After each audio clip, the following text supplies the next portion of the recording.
तो NEET paper leak हुआ और उसके बाद से लगातार जो छात्र हैं वो सड़कों पर हैं, प्रोटेस्ट कर रहे हैं और लगातार परीक्षा को रद्द करने की मांग कर रहे हैं। लेकिन इस बीच आपको बता दें, कई ऐसे भी छात्र हैं जो सड़कों पर हैं, लेकिन वो पेपर को कैंसिल करने के विरोध में प्रदर्शन कर रहे हैं। आइए आपको दिखाते हैं कि छात्रों की असल में मांग क्या है।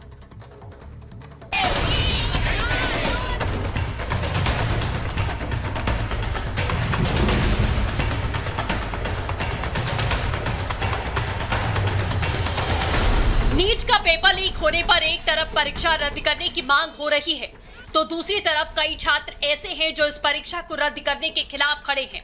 ऐसे ही एक छात्र हैं ध्रुव बंसल, जिन्होंने नीट यूजी के लिए 12-12 घंटे तैयारी की।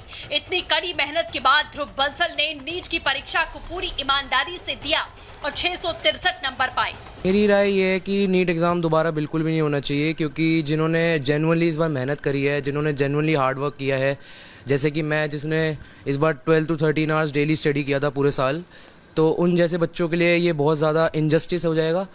ध्रुव बंसल का साफ कहना है कि एग्जाम होने से सारी तैयारियां दोबारा से करनी होगी, जिससे लाखों छात्रों को सफर करना पड़ेगा।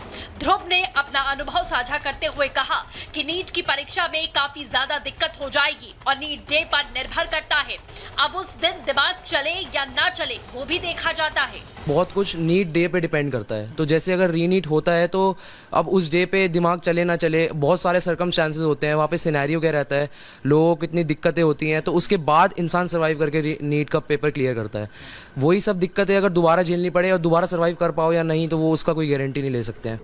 ध्रुव बंसल की मां शिखा बंसल का भी मानना है कि नीट की दोबारा परीक्षा नहीं होनी चाहिए। उन्होंने री एग्जाम के बजाय रीवैल्यूएशन कराने की मांग की।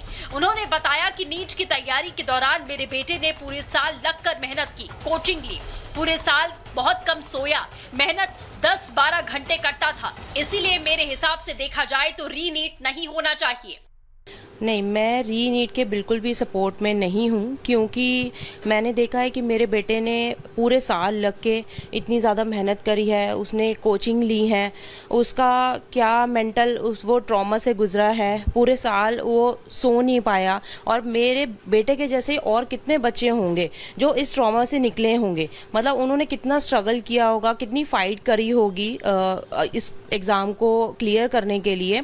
तो मेरे हिसाब से ये कहना बिल्कुल गलत होगा कि रीनीट होना चाहिए। ध्रुव बंसल की मां शिखा बंसल ने बताया कि जब किसी का बच्चा तैयारी करता है तो उसका पूरा परिवार सफर करता है।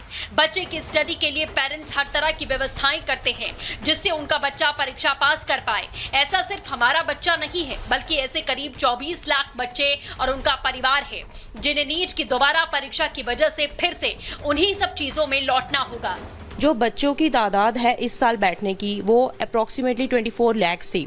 तो कुछ एक बच्चों के लिए या कुछ एक सेंटर्स के लिए जहाँ पे पेपर लीक की बात सामने आ रही है, तो उसके लिए सब बच्चों को सफ़र कराना मेरे हिसाब से ठीक नहीं है। ये पेरेंट्स के लिए भी बहुत ही ज़्यादा स्ट्रगल का टाइम होता है। बच्चे का पेपर, बस ये होता है कि पेरेंट्स पेपर में सिर्फ बैठते ही नहीं है, बट उनका पूरा साथ, पूरा सपोर्ट बच्चे के साथ ही रहता है, शुरू से लेकर आखिर तक। ध्रुव बंसल और उनकी मां शिखा बंसल भी अपनी जगह सही हैं। जब किसी का बच्चा किसी बड़ी परीक्षा की तैयारी करता है तो पढ़ता बच्चा है, लेकिन इंतजाम करने में पूरा परिवार व्यस्त होता है। ऐसे में अगर दोबारा परीक्षा होती है तो ऐसे परिवारों को फिर से यही सब झेलना पड़ेगा। यही वजह है कि ध्रुव बंसल और उसकी मां नीट की दोबारा परीक्षा कराने के समर्थन में नहीं है। बहरहाल अब देखने वाली बात यह होगी कि सुप्रीम कोर्ट और शिक्षा मंत्रालय इन सब मामलों में क्या कुछ फैसला लेता है। Bureau report, Republic.